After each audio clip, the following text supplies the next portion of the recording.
স্বামীর বাসার ভাতের বড় দাম, কথা কিন্তু মিনিং আছে। স্বামীর বাসার ভাতের বড় দাম। কেন দাম? স্বামীর বাড়ির ভাত খেতে হলে স্বামীর খোঁটা সহ্য করতে হয়, স্বামীর মায়ের খোঁটা সহ্য করতে হয়, স্বামীর বাবার ডিসরেসপেক্ট সহ্য করতে হয়, স্বামীর বোনের খোঁটা খেতে হয়, অনেক অসম্মান হজম করতে হয়, স্বামীর গালি হজম করতে হয়। তাই মেয়েরা বলে স্বামীর বাড়ির ভাতের বড় দাম। আমি কথা বলবো, কথা সত্য, তবে একটা কথা অ্যাড করতে হবে। যদি আপনার স্বামীর বাড়ির ভাতের দাম এত বেশি মনে হয়, তবে মাথায় রাখবেন বিয়ের পরে স্বামীর বাড়ির ভাতের দাম যে পরিমাণ বেশি, আপনার নিজের বাপের ঘরের ভাতের দাম তার চেয়ে বেশি।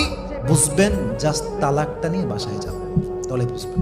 জাস্ট তালাকটা হোক, বাসায় যান, 3 মাস থাকেন, 4 মাস থাকেন, 5 মাস থাকেন, স্বামী নাই তালাক হয়ে গিয়েছে, তখন বুঝবেন